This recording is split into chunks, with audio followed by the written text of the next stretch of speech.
Il va neiger. Il va neiger dans quelques jours. Je me souviens de l'an dernier. Je me souviens de mes tristesses au coin du feu.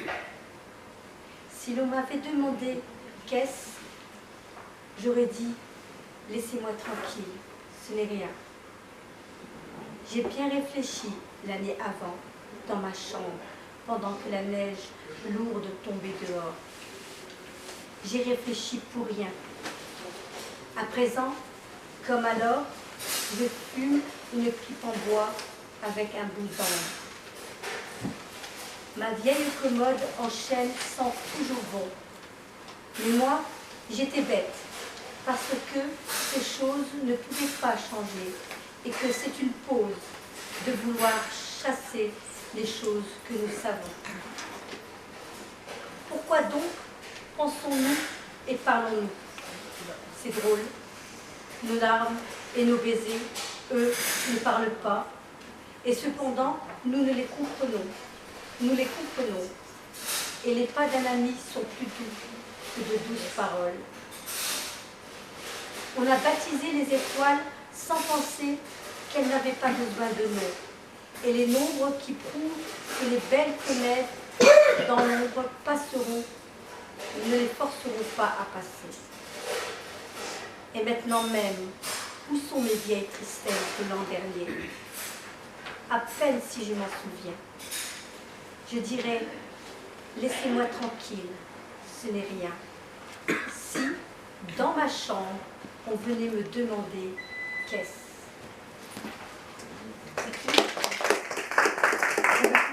C'est Francis Jam. Je ne cesse de regarder tes yeux, c'est comme le plaisir de compter les étoiles par une nuit de désert. Et toujours ton nom, le seul nom qu'on ne peut décliner dans ma vie. Il est toujours dans ma tête, jour après jour, grotte après grotte, blessure après blessure. Je me souviens de l'odeur de ta paume, ébène et épice arabe mystérieuse. Il y a des jours, j'avale les pages, la gorge serrée, le cœur pincé, empli d'un sentiment bizarre. Que faire? Je ressens un torrent fort, indélicat, qui pousse sans répit le tronc têtu d'un jeune arbre vers le fond de son estuaire. Le jeune arbre têtu, c'est moi. Le torrent, c'est la vie. De plus en plus affolé, de plus en plus violent, de plus en plus insistant, le torrent coule sans répit. Comme un naufragé en pleine mer, j'avale les couleuvres, crues, venimeuses plutôt, et je rame avec courage vers la rive de mon rêve, un sourire sur mes lèvres, une lueur dans mon âme.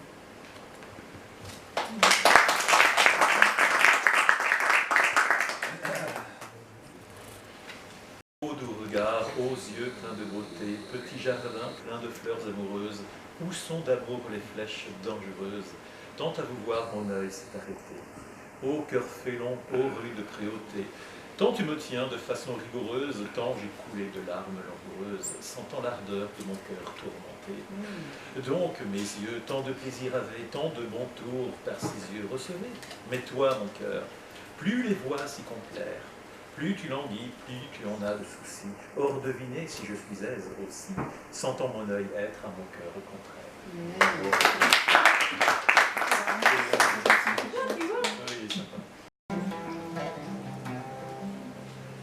Dans la cour carrée d'une nuit noire, surgit une femme feu follet, vêtue d'une étole de vent hagard, qui ondulait à la surface de sa beauté. Dans le minuscule ciel d'été, les étoiles invisibles souriaient de me voir subjugué par ces mouvements d'une grâce ostensible. Elle s'était assise là, avait pris place sans fouler le sol, sans un bruit, à quelques centimètres de moi, à la manière d'un félin sylvicole. Des conversations enivrées, j'entendais l'éblouissement du miel par sa bouche libérée, imperceptible décibel. L'odeur de l'herbe et du vin qui couvrait les murs du patio sous, par magie était détrônée de ces mille parfums, sous le regard d'un chèvrefeuille jaloux. La fraîcheur de l'aube la fit s'éclipser. De ses yeux d'amande fugitive, elle posa sur moi un baiser, puis salua chacun des convives. Je me sentis habité de ce jour en éveil, tête, corps, cœur en paix, dans cette cour carrée sans cela.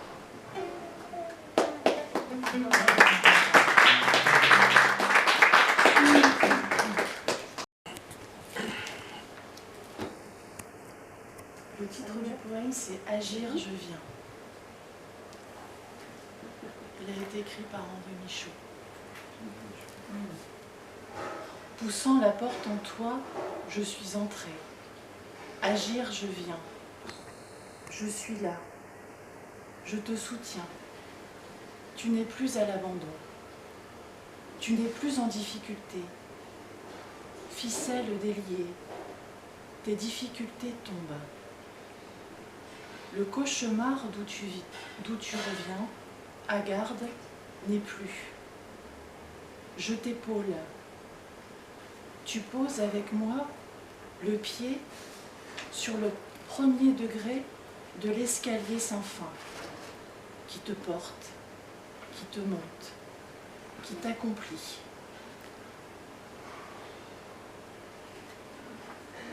Je t'apaise. Je fais des nappes de paix en toi. Je fais du bien à l'enfant de ton rêve. Afflue. Afflue en palme sur le cercle des images de l'apeurée. Afflue sur les neiges de sa pâleur. Afflue sur son âtre, et le feu s'y ranime. Agir, je viens. Tes pensées d'élan sont soutenues. Tes pensées d'échec sont affaiblies. J'ai ma force dans ton corps, insinuée, et ton visage, perdant ses rides, est rafraîchi. La maladie ne trouve plus son trajet en toi. La fièvre t'abandonne. La paix des voûtes. La paix des prairies reflorissantes. La paix rentre en toi. Au nom du nombre le plus élevé, je t'aide. Comme une fumerole, s'envole tout le pesant de dessus tes épaules accablées.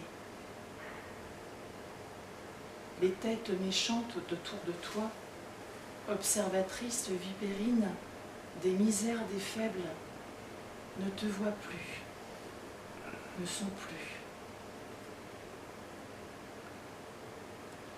Équipage de renfort, en mystère et en ligne profonde, comme un sillage sous-marin, comme un chant grave. Je viens, ce chant te prend, ce chant te soulève, ce chant est animé de beaucoup de ruisseaux, ce chant est nourri par un Niagara calmé. Ce chant est tout entier pour toi. Plus de tenaille, plus d'ombre noire, plus de crainte. Il n'y en a plus trace. Il n'y a plus à en avoir. Où est tes peines et what? Où était éparpillement et soudure? Où était infection et sang nouveau? Où étaient les verrous et l'océan ouvert, l'océan porteur et la plénitude de toi, intacte, comme un œuf d'ivoire. J'ai lavé le visage de ton avenir.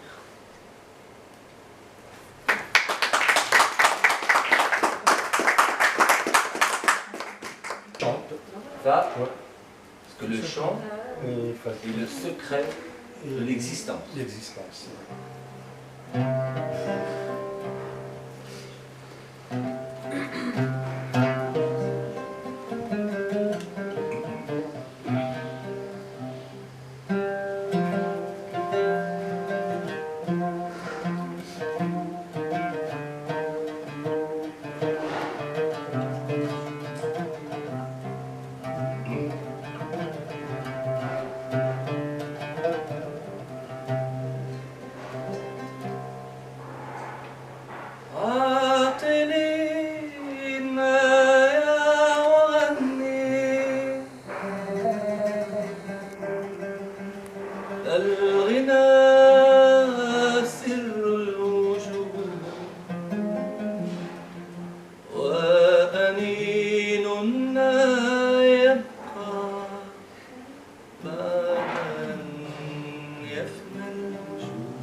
اتخذت الغاب مثلي منزلا دون القصور وتتبعت السواقي وتسلقت السهول. هل اتخذت الغاب مثلي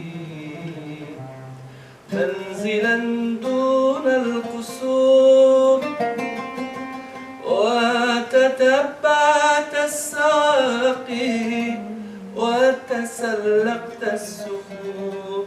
هل تحممت بعطري وتنشفت بنور. هل تحممت بعطري وتنشفت بنور وشربت الفجر خمرا في كوس من أسير.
Ô toi qui m'imposa ce chemin dans la nuit, à l'heure où l'oiseau gris s'endort sur Djalatan, Toi qui brises mon cœur au chagrin le réduit, pour qui mes yeux ne sont que larmes à torrent. Toi qui mis contre moi tout mon peuple en fureur, tous, maussades, bourrus, cachant mal leur dépit. Toi qui n'as pas tenu ce que tu m'as promis.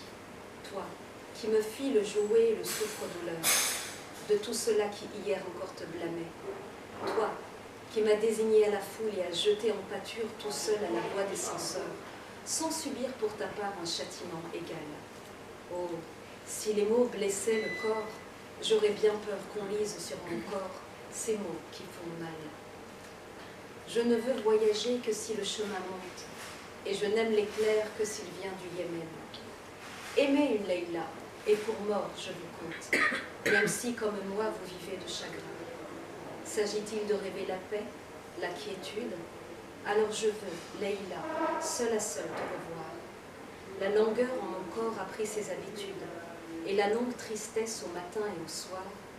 La voix de l'amour crie, où est le prisonnier? Il s'entête toujours et toujours davantage.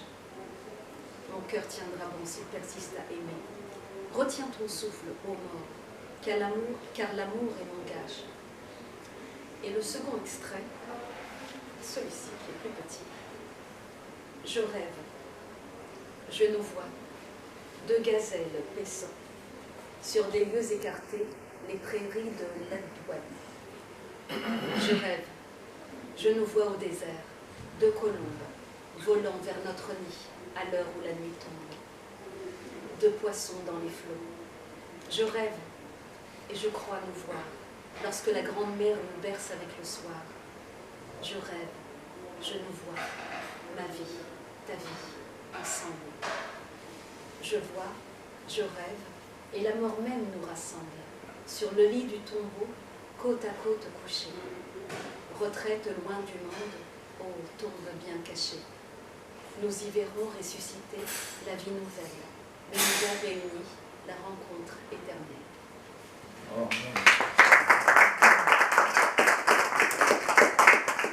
قيس، من الهاتف الداعي؟ أقيس أرى؟ ما وقوفك والفتيان قد صاروا؟ ما كنت يا عم فيهم؟ أين كنت إذن؟ في الدار حتى خلت من نارنا الدار. ليلى، هذا ابن عمك ما في بيتهم نار. قيس ابن عمي عندنا، يا مرحبا يا مرحبا، متعتي ليلى وبادرت الأربات.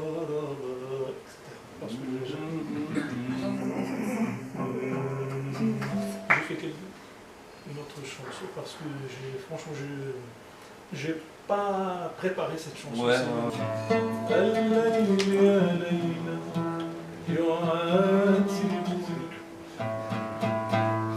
ويقول في سلم على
ولأني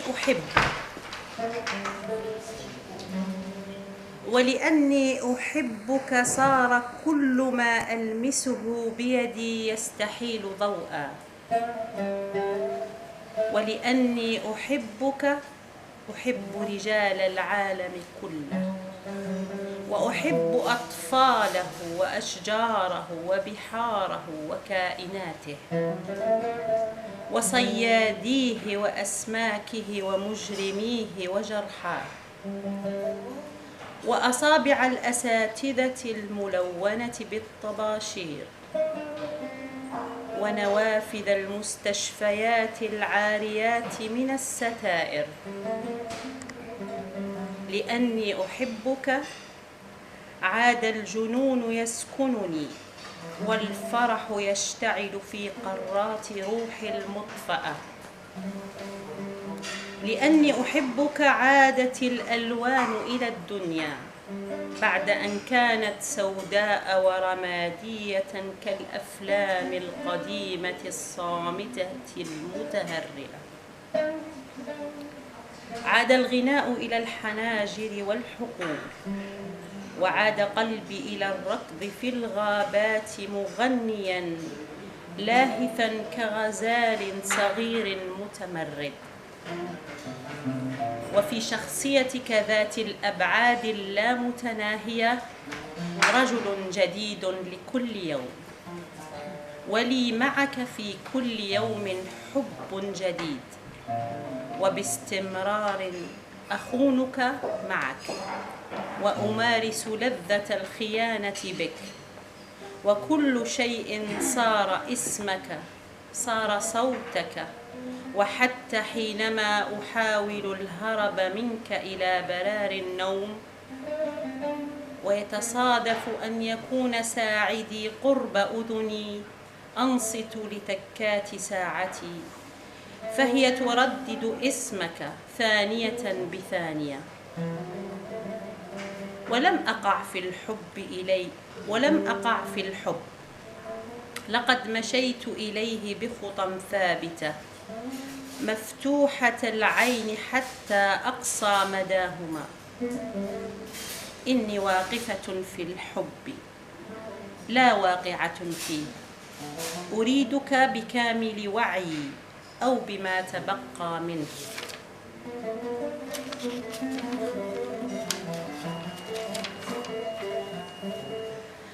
بعد أن عرفتك قررت أن أحبك فعل إرادة لا فعل هزيمة. وها أنا أجتاز نفسك المسيجة بكل وعي وجنوني، وأعرف سلفا في أي وقت أضرم النار وأية عاصفة أطلق من صندوق الآثار، وأطوق إليك تضيع حدودي في حدودك، ونعوم معا فوق غيمة شفافة،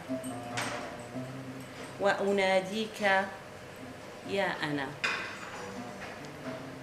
وترحل داخل جسدي كألعاب نارية، وحين تمضي أروح أحصي فوق جسدي أثر لمساتك، وأعدها بفرح كسارق يحصي غنائمه. مبارك كل جسد ضممته إليك، ومباركة كل امرأة أحببتها قبلي. مبارك كل جسد ضممته إليك، ومباركة كل امرأة أحببتها قبلي، ومباركة الشفاه التي قبلتها، والبطون التي حضنت أطفالك، ومبارك كل ما تحلم به وكل ما تنساه. هذا السمع.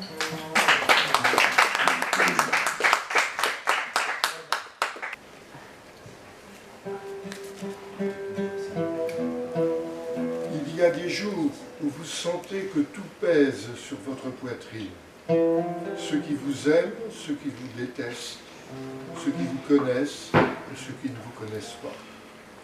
Vous ressentez le besoin d'être seul comme un nuage, pour reconsidérer beaucoup de choses, pour revenir à vous-même, envie de le renifler et d'y faire face après une longue désertion, et faire exploser toutes les bombes à retardement qui vous habitent.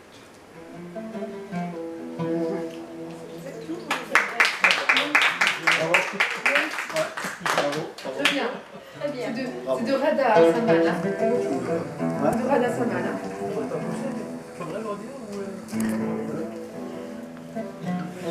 Bon, il y a peut-être des approximations de traduction.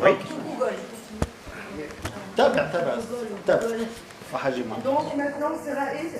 Mais malheureusement, moi, je ne peux pas faire en français. C'est pas grave. Je ne sais pas parce que je ne maîtrise pas encore. Ça fait même pas... Je n'ai pas complété 2 ans et demi ici.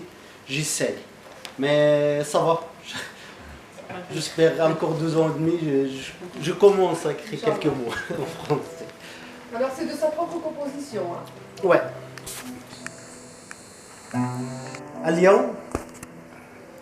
اليوم يخونني قلمي اليوم يخونني قلمي وتختفي القوافي من قواميس الشعر في طيات ذاكرتي اليوم يخونني قلمي وتختفي القوافي من قواميس الشعر في طيات ذاكرتي وتقسم أوراقي أن تبقى بيضاء وتقسم أوراقي أن تبقى بيضاء لا يدنس عذريتها سواد أقلامي دفاتري ترفض أن تحمل أفكاري دفاتري ترفض أن تحمل أفكاري أحاسيسي وعواطفي تتململ ضجرا تغادر جوانبي مع أنفاسي آهات دموع قطرات من دمي تنسكب على صفحات ذكرياتي أحاول جاهدا أن أجمعها قصائد عشق قصائد شوق أو هجاء أو رثاء لكن أحرفها تأبى ما خطبك أيتها النفس ما خطبك أيتها النفس هل أعياك الظلم على وجه الأرض هل أعياك الظلم على وجه الأرض أم تحجر قلبك وتيبست شفتيك عن نطق الحق وعيناك ما عدت ترى في الحسناوات إلهاما يا نفس عودي لصوابك عودي لبراءتك لا تهتمي للخيانة اكتبي الشعر اكتبي النثر غني العشق ارقصي على أركان الكون آذان الناس أوراقك وعيونهم دفاترك إن كانت الأوراق والدفاتر قد خانتك وحناجرهم أقلامك إن خانك القلم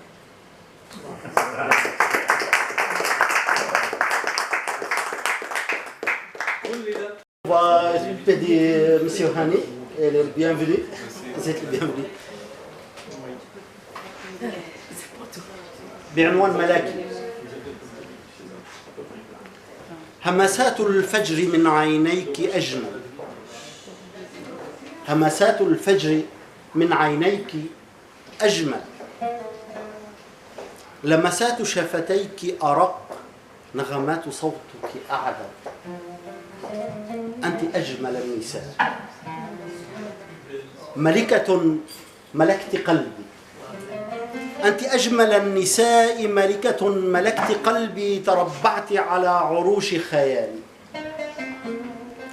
حروفك قواميس ذكرياتي حروفك قواميس ذكرياتي طيفك أوشحة من النور تضيء علي قبلاتك تروي ظمئي بالنبيذ المعتق لآلاف السنين أنفاسك الدافئة تشعرني بالأمان حبك غيمات الصيف البيضاء تضلني. أنت ملاكي الذي يطوف بروحي في فضاء السعادة. وصالك يخرجني من طبقات الكون ويفقدني صوابي. ينسف أركاني. أنت حبي، أنت ملاكي.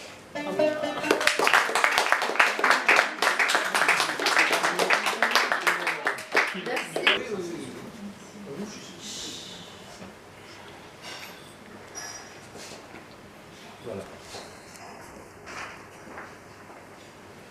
Le fait que les textes, je voulais les lire en langue persane, et c'est parce qu'ils ont écrit d'abord en persane. Donc, dans leur caractère, ils portent une musicalité de la langue persane. Et j'aime bien faire entendre cette musicalité.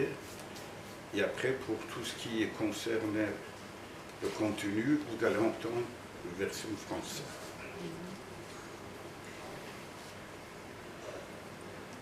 برای پرنده‌ای که پرید همیشه جای دوباره نشستن هست. میدانم اگر قفس نباشد پرنده باز می‌گردد. Pour l'oiseau qui s'envole, toujours il y a possibilité de retour. Je sais que s'il n'y a pas de cage, l'oiseau revient.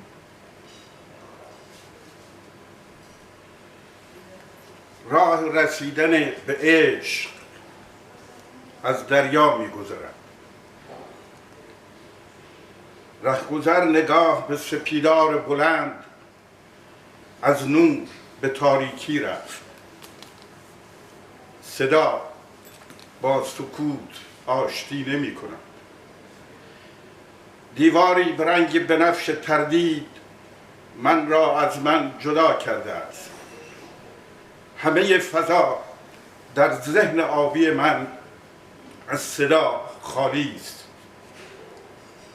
کسی که به دنبال یقین میگشت در پای بید مجنون خود را به دار آویخت. پرنده های خونین بال از میان شاخه های بید مجنون به پرواز در آمدند.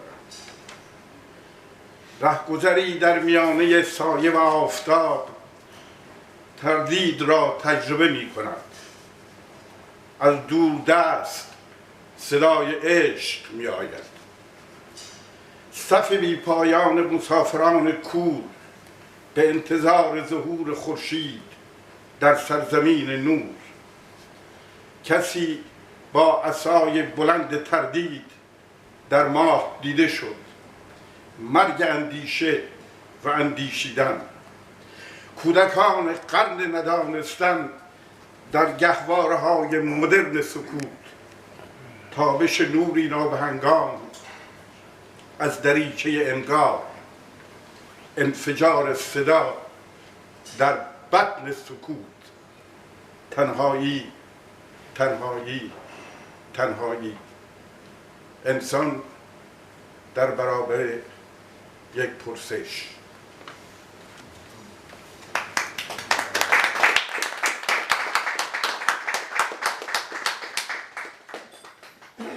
Le chemin de l'amour passe par la mer. Le passant, le regard figé sur les hauts peupliers, passe en silence de la lumière à l'obscurité. La voix ne se réconcilie pas avec le silence.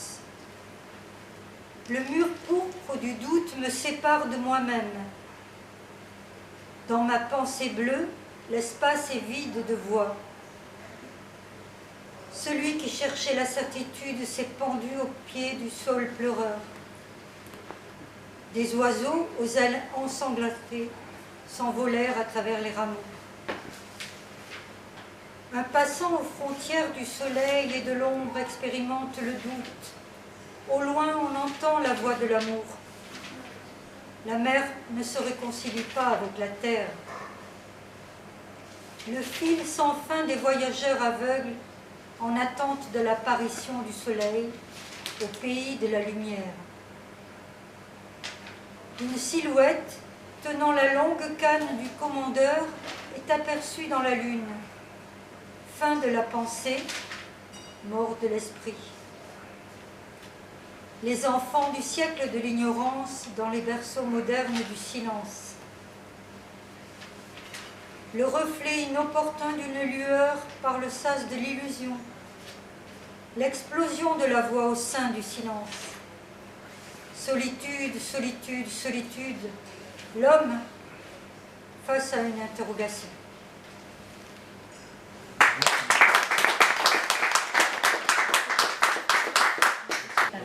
La vérité, quelle histoire! La vérité n'appartient qu'à celui qui prétend la détenir. Pour s'en rendre compte, fouillez dans l'histoire. La vérité, fable du loup qui rôde dessus l'agneau, qu'il accuse d'avoir troublé son eau. La vérité du loup, la gravitation centrifuge qui part du noyau de la terre et rayonne les cieux lointains. La vérité, celle du prince qui, au nom de sa vérité et au nom du peuple, coupe les têtes opposantes, chaudes, enflammées, qui osent brandir leur propre vérité. Je sais pas si c'est très poésie, mais c'est chouette. Alléluia. Le prince renversé quitte le château, il prend place à l'échafaud. Périmée sa vérité d'hier, hurrah la nouvelle vérité. À chacun son tour, à chacun son heure, idem pour les vérités. La vérité de l'envahisseur, qui a promis de rendre aux vaincus la moitié de ses vaisseaux en cas de victoire. La bataille gagnée, le vainqueur intègre, si chaque navire en deux parts, et livre aux pauvres vaincus sa juste part. Vérité du vainqueur, vérité criminelle. La vérité change au cours de l'histoire. Tantôt oui, tantôt non, et cela donne oui, non, non, oui, non, non, oui, oui. Et je ne sais quel foutoir. Elle est illusoire. Toute vision monochromatique de la vérité, celui qui voit tout blanc, celui qui voit tout gris, celle qui voit tout noir. Telle est la leçon de l'histoire. Voilà pourquoi le sage, quand il sait, préfère dire cela. Cela est peut-être la vérité. Elle est très bien. Est-ce que c'est une poésie?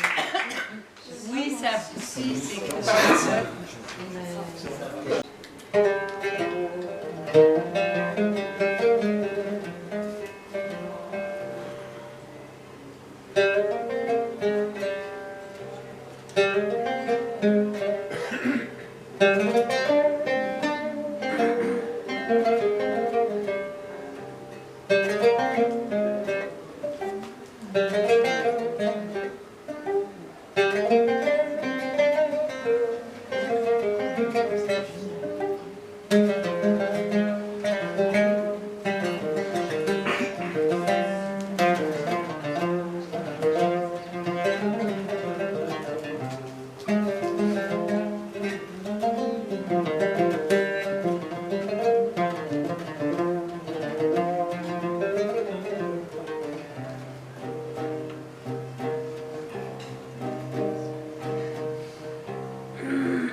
تمتص لوني في جواز السفر وكان جرحي عندهم موردا لسائح يعشق جمع الصور لم يعرفوني في الظلال التي تمتص لوني في جواز السفر وكان جرحي عندهم معرضا لسائح يعشق جمع الصور لم يعرفوني لا تتركي كفي بلا شمس لأن الشجر تعرفني كل أغاني المطر لأن الشجر تعرفني كل أغاني المطر لا تتركيني شاحبا كالقمر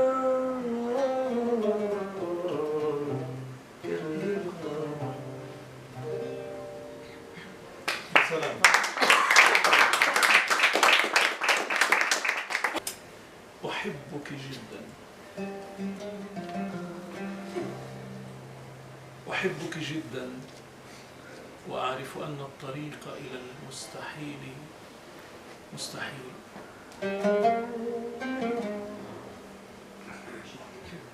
وأعرف أنك ست النساء وليس لدي بديل وأعرف أن زمان الحبيب انتهى ومات الكلام الجميل أحبك جدا جدا جدا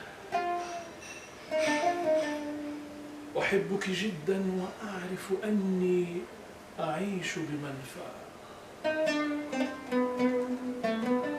وأنت بمنفى وبيني وبينك ريح وبرق وغيم ورعد وثلج ونار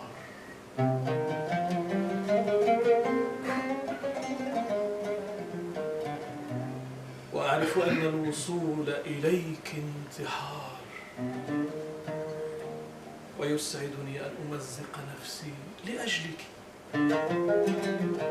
أمزق نفسي لأجلك أيتها الغالية ولو خيروني لكررت حبك للمرة الثانية يا من غزلت قميصك من وريقات الشجر.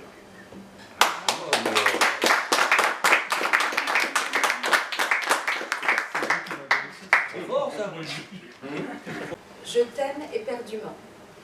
Je vais me lever pour la voix.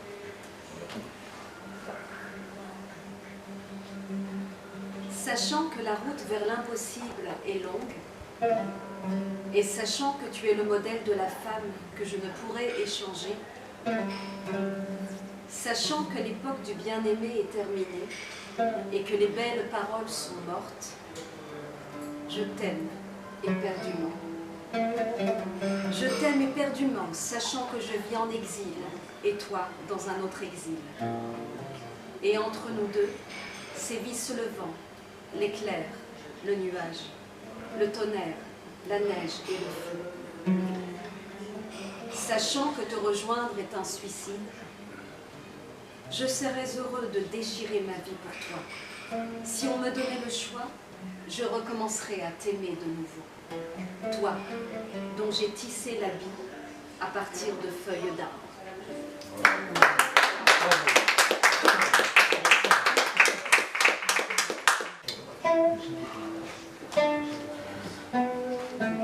Mamie, joyeuse lumière quand vient la nuit, et d'un joli bout de femme, forte tu me souris. Dans tes bras chaleureux, je trouve abri. Malgré tes écorchures laissées par la vie, tu restes la meilleure de toutes les mamies. Faire de mes pleurs un sourire, t'as réussi. Et d'un baiser affectueux, tu rends chaque moment plus heureux. À ton humour qui ferait rigoler les plus sérieux, à ton courage qui redonnerait force aux plus paresseux, les barrages ne bloquent pas vraiment ta route. Et la mort n'est jamais plus forte que l'amour. À ma grand-mère. Bravo. ما رأيت حبيبتي بعد منتصف الليل إلا وبادرتها صباح الخير صباحك. ما رأيت حبيبتي بعد منتصف الليل إلا وبادرتها صباح الخير صباحك. كانت تغضب حبيبتي وتظن أني منها آزل. لم تعلم حبيبتي إن الصباح من إشراقة وجهها يولد. كانت شمسي وقمري ليلي ونهاري والنجوم التي تزين خيالي. ربع قرن مضى وما زلت أشعر بالدفء من ذكرى. لازلت أذكر الأيام الخوالي. ما زلت على العهد باقي.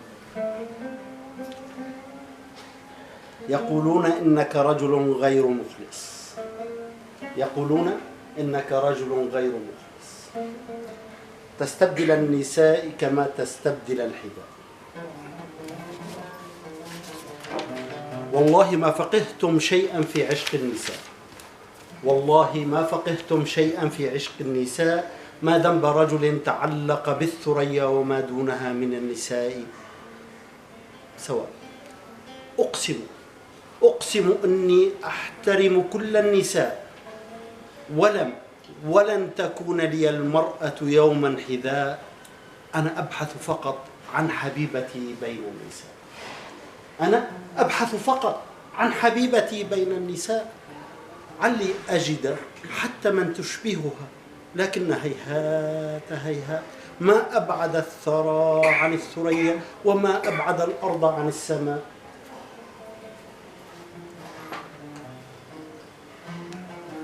أقسم لم أكن ألهو بهن ولم أخدعهن لكني لم أجد فيهن حبيبتي. وستستمر رحلتي. سأطوف العالم. سأرتمي في كل حضن. سأرشف الرحيق من كل الشفاه. سأسمر وأثمر مع كل الجميلات.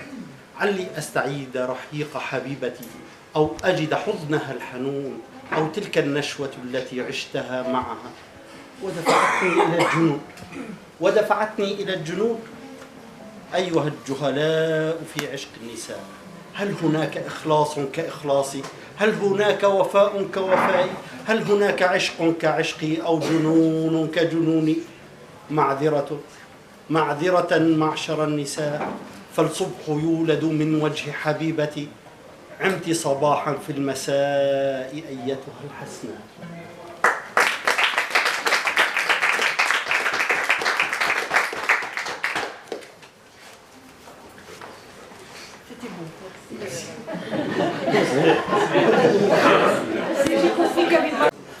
Corps allongé, étendu à la forme suave d'une grappe de raisin d'un rouge vermeil,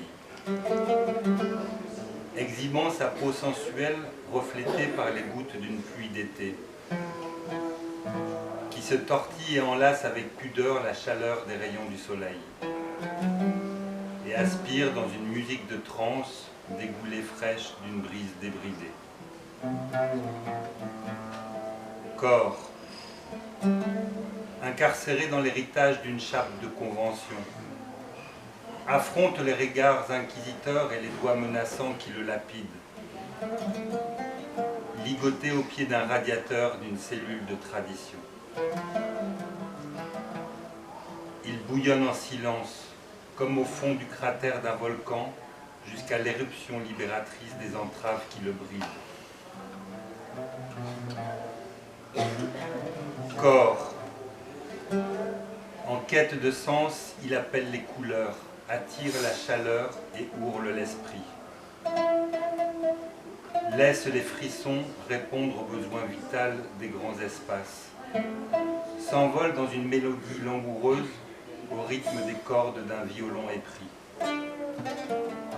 Trouve et exprime dans le savoir et la vérité l'amour et la liberté d'un désir sans interface. Corps, qui de nous n'a jamais aimé ta beauté sans autre raison que de te désirer? Qui de nous réfute l'idée, le besoin, l'envie de l'amour charnel que l'on aime ou non? Qui de nous n'a jamais cherché refuge dans le creux d'une épaule, une étreinte, la peau d'un étranger? La beauté, l'amour et le corps seraient-ils si honteux que le plaisir d'une main qui nous effleure mériterait des justifications? Corps, aussi frêle qu'une fleur de jasmin, tu te tiens debout et diffuses ton parfum. À jouer sur le blanc de tes pétales avec la rosée du soir pour lui redonner ton secret. Au fil des nuits insomniaques, tu danses pour étreindre les désirs sans fin, jusqu'à ce que la fleur ploie dans une douce ivresse, sous l'étreinte d'un dernier souffle fatigué. Corps, à l'épreuve du temps et des saisons, de nos vies, tu nous inities à aimer à 20 ans la beauté pour ce qu'elle est, sans en interroger la semence. À bricoler plus tard notre désir avec la censure pesante qui nous nuit, à nous débrouiller avec la noirceur des interdits et de nous refouler comme autant de sentences. Et un jour, à force de questionner le passé, à maturité, au fil de nos 40, 50, 60 ans d'âge, une plante nouvelle sort de la terre craquelée. Un magnifique spécimen né d'un mariage, celui du fel, et de son parfum juvénile de jasmin, et de l'olivier dont le goût des fruits se révèle après des années.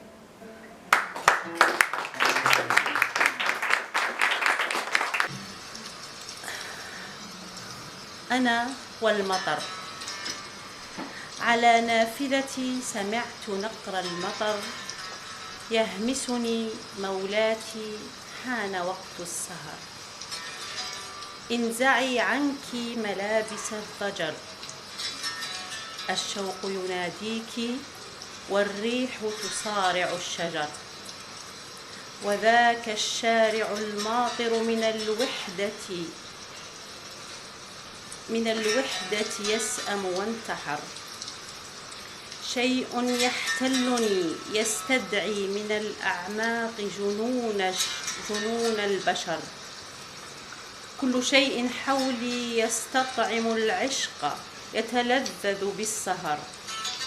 الليل يقبل القمر، الريح يغازل الشجر، الشمس تصادق السحر. وأنا أبحث خلف الأثر عن رجل سرقه مني القدر. ويحا لذلك النقر اللعين الذي ذكرني بشفتيك لحظة الحنين. مزق جروحا كادت تخيطها السنين. وقفت بجوار نافذتي وقفة المساكين، أحسدها لأن المطر أوفى من المحبين. اقتربت وفي عيني نظرة الحاسدين. فالمطر يحبها حبا لم يعرفه المغرمون، حبا إلهيا ربانيا لم تكتبه الدواوين. يحاورها بنعومة الياسمين، ينساب عليها بهمس الخاشعين. حبيبي طفلتك باتت ملامح باكية، تجوب الأزقة الشاتية، تلبس كل شيء لكنها عارية. تبحث بين السفن الراسية عن رجل له عيون عاتية، يسرق العمر بقبلة دافية. يبحرني إلى جزيرة نائية. حبيبي لما تركتني أركض خلف الأمطار؟ لما لم نكمل معا دربنا والمشوار؟ فيه جنون، عشق، طرب وأشعار. نقراتك على جسدي تحمل شيئا من الأسرار كتلك التي تحملها رائحة الأزهار أو تلك التي يحملها الحب حين ينهار شيئا يشبه نضال الأحرار كحوار النافذة والأمطار أجمل ما فيها أنها ستبقى على جسدي نورا ونار أمواجا في ليلة عشق تحطمت في وجه الأحجار سأذكرها إن رأيتك تمزق النص تستبدل الأدوار وأدفنها إن احتج الجمهور وصفقت الأقدار.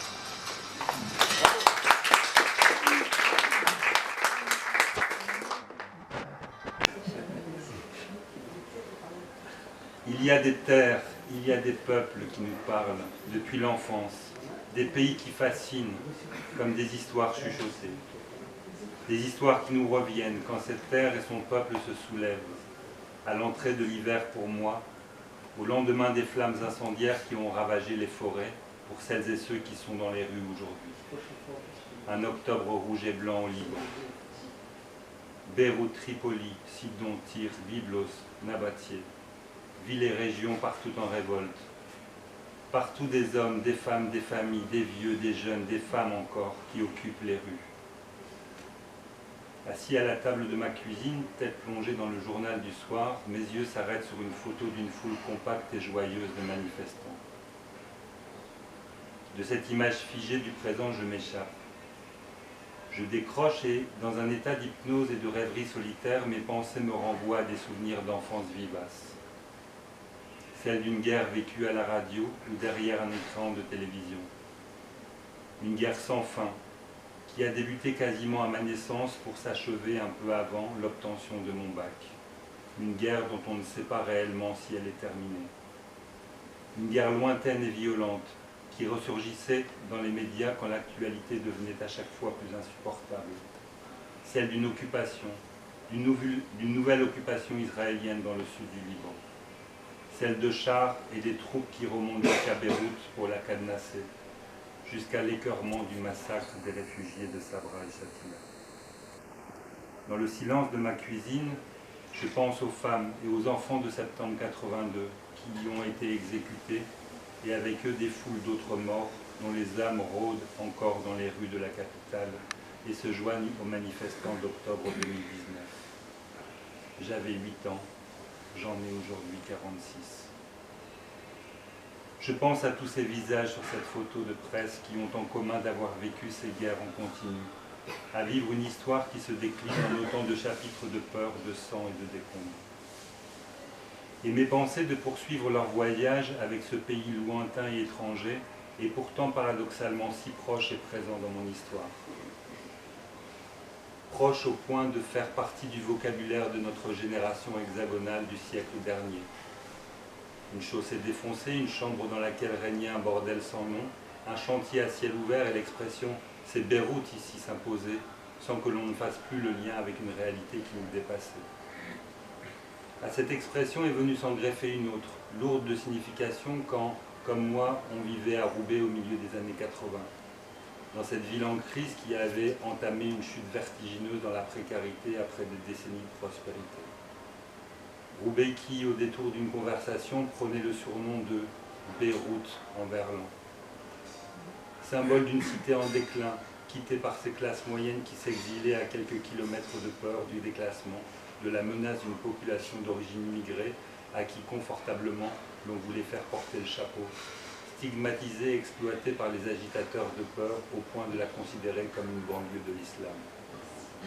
Roubaix, Beyrouth, cité claudicante que l'on a enfoncée à petit feu et à coups de stigmatisation. Et mes yeux de retourner se fixer sur cette photo de foule porteuse d'espoir. Je pense aussi à ceux qui ne sont pas sur la photo, à ces fantômes vêtus de noir qui sèment la terreur parmi les manifestants pour maintenir un système inique au nom d'une religion qu'ils bafouent. Je pense aussi aux Libanais exilés, à cette diaspora aux quatre coins du globe. Comme moi, c'est une autre foule qui s'informe et suit l'actualité de cet octobre rouge et blanc. Derrière des écrans, dans les journaux, via WhatsApp, en léger différé. Espoir et peur au ventre. Et dans la galaxie de ces exilés dont j'ai croisé la route, je revois aujourd'hui quelques figures. Le vieil Édouard, accoudé au bar d'un comptoir au Niger, ponctuant chacune de ces phrases de jurons qui m'ont fait découvrir l'arabe. J'imagine encore devant leur poste de télé ces jeunes Libanais échoués à Hérouville-Saint-Clair, ville nouvelle et banlieue de Caen en Normandie, avec qui l'on avait réalisé une émission de télévision. Aujourd'hui, ma vie sensible est encore et toujours peuplée de personnes qui ont quitté cette prétendue Suisse d'Orient.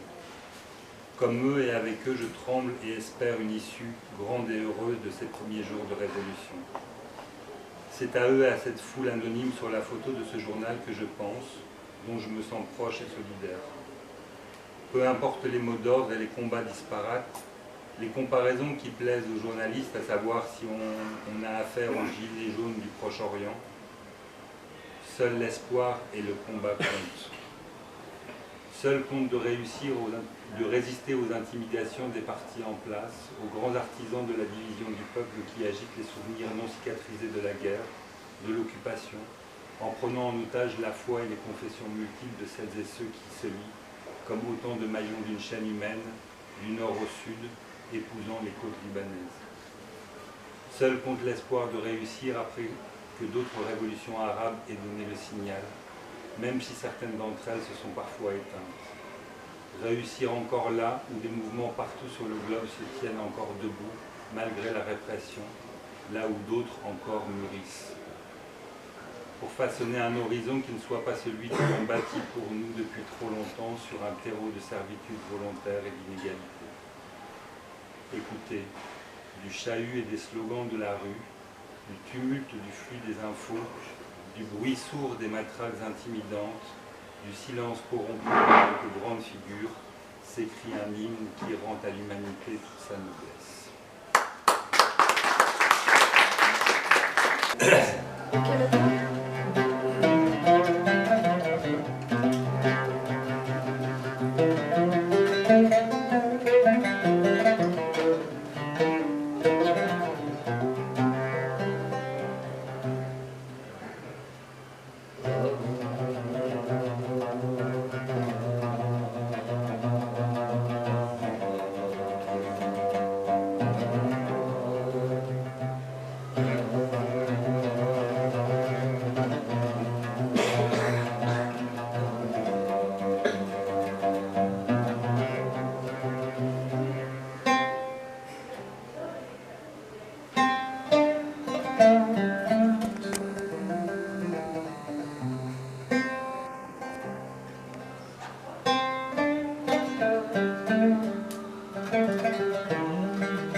العين غير كتدمع يما وخلى القلب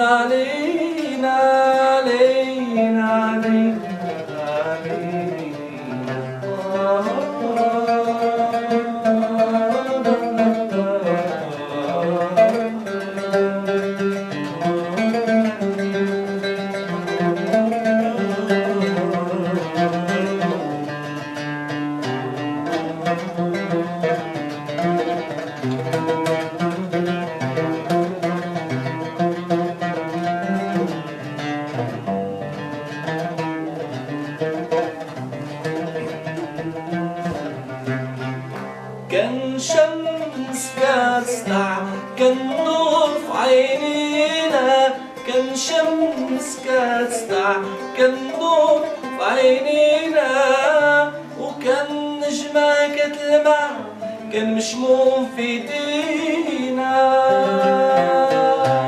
كان شمس كاسطع كان نور عينينا كان شمس كاسطع كان نور عينينا وكان نجمة كتلمع كان مشموم في ايدينا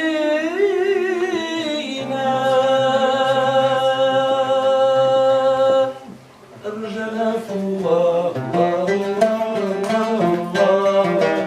رجعنا في الله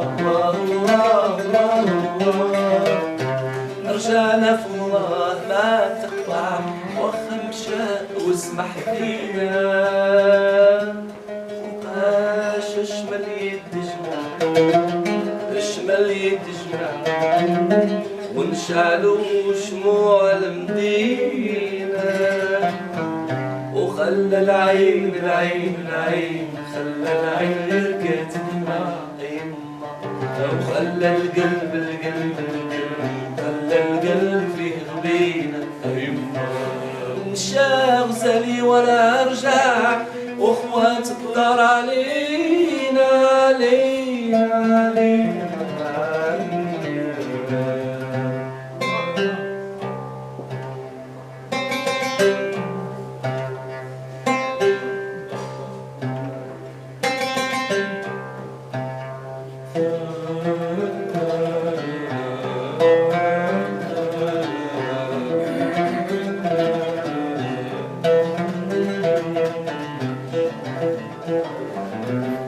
وقاش نهارنا يطلع يا عيني نهارنا يطلع يا عيني وتغرد الطيور علينا بكلام الحب المرصع يا عيني ولا مرصع يا عيني وترجع لي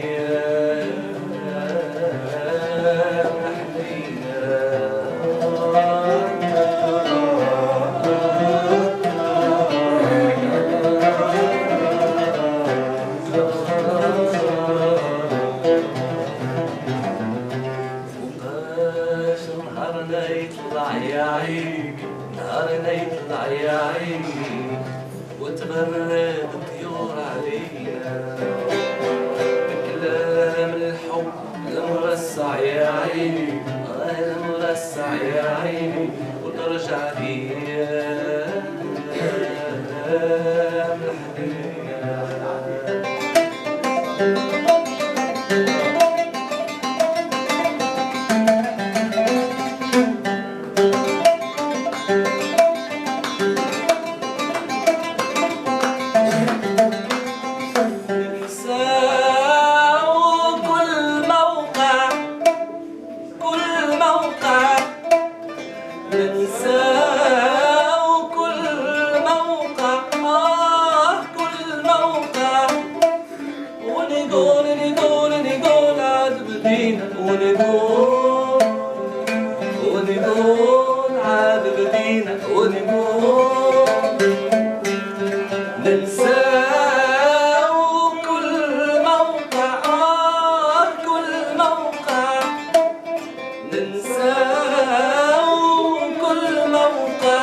si, c'est lui.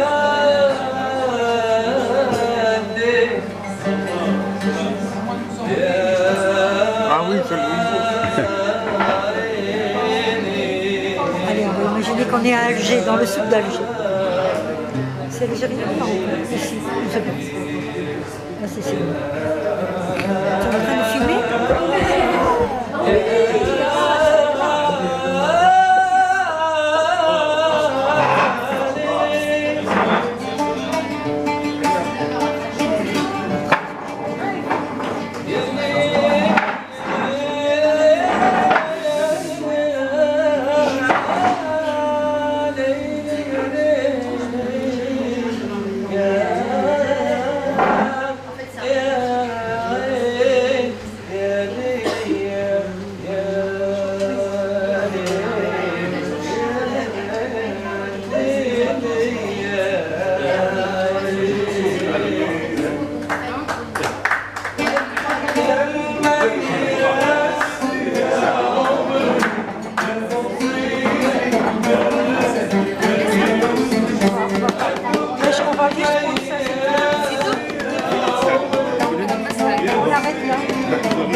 عندما أضمك بين ذراعي يصبح للحب وجه واحد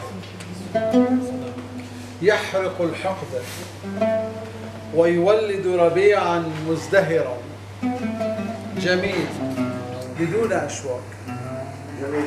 كل يوم أحبك أكثر. إني لم أقل وداعا لأن همساتك أشعر بها تدغدغني،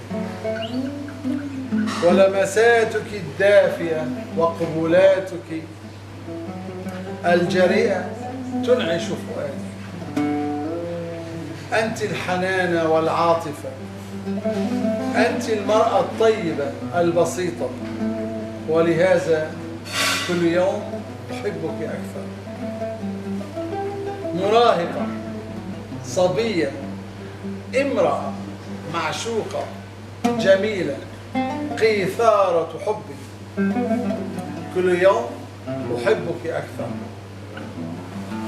هيامي، غزلي، بكائي، فرحتي، أنت مالكة إحساسي، تعزفي بقلبي كل مساء وتؤلف أنشودة عند الصباح يغنيها كل عاشق متيم والهان. كل يوم أحبك أكثر. عندما أركب الحصان الأبيض يذكرني بشعرك الحريري وعزف الكمان والكمنجة والعود هو رحلتي الشعرية وأمبراطوريتي الحقيقية في عالمك السحري الطبيعي المزدهر. كل يوم أحبك أكثر. تعلمت أن أكون نبيلا بين نهديك وجنرالا لعينيك ونهلتك. أطير وأستمتع كل مساء، وعند الفجر أحس القمر بين وجنتيك. تسلقت كثيرا من الجبال، عبرت البحار والأنهار، طرت في السماء. هجرك أصعب من الزوابع والإعصار، كله تعاسة وقهر وحسران. أنت كالربيع والطمأنينة والسكون. كل يوم أحبك أكثر. القدر رسمك لوحة فنية رتبت ببليغ الجمال والكمال. سبحان ربي صانع.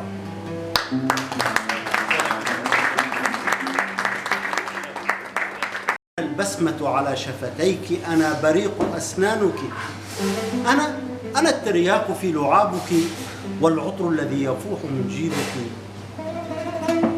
وموجات النشوة تجتاح أركانك ولحظات السعادة في نهارك. وإذا أسدل الليل ستائره كنت الدفء في سريرك أداعب أوصالك. أنا حصانك الذي تمتطين في رحلات الخيال وأسفارك. أنا رذاذ الماء تغتسلين به كل صباح. توقف كل هذا قرأته فنجاني. ضحكت وقلت يا جميلتي أنا قدرك بل كل أقدارك. شكرا.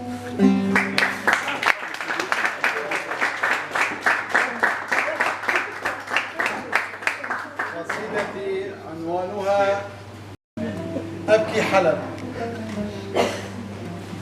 إحساس البشر مات ولا خجل، خاضعين للذل كلهم عجب، مات الحب فيهم فلا حراك لهم، خطب كبير يحسونه لعب. ربنا أنت الحليم ارحمنا وفرج كربنا وأهلنا بحلب، لقد شمت الأعداء بأرضك لأنك شامخة وزينة العرب.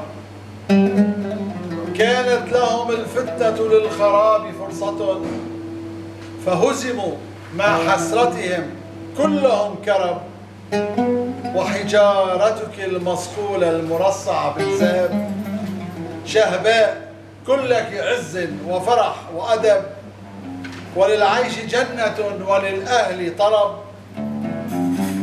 قلعة شهد التاريخ شموخها للتتر والإفرنج والغزاة مطب، كره الحساد من جمالك عروس فرعاء للكرم محراب. الحرب كانت لهم للهجر فرصة، أقول لهم هجرانك نار ولهيب. أنت الغيث والجمال والسكينة، هواؤك نسيم عليل رطب. غرامي أنت وحبي وعشقي، لا أبدلك بكنوز الأرض يا حلب. أنت العجب والجمال لزائرك، بهر بعروس يفتخر بها النسب. دموعي سكبت على فراقك يا أقدم حاضرة التاريخ يا حلب.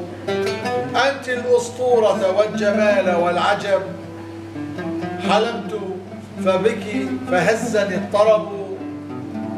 أنت حاضرتي وماضيك ذهب، فيك ترعرعن بالحب كبرنا، على محبة كل من فيه أدب. ستبقى كبرى المدائن للشام عروسة، للاقتصاد والعلم والشعر والأدب. تراثك قديم وللعز مفخرة، فيك المروءة والكرم والنسب. يا رب أستنجدك للشهباء، فقد طغى الظلم والكراهية بحلب. فرج عليها وعلى أهلنا، فقد بلغ السيل الزبا للركب.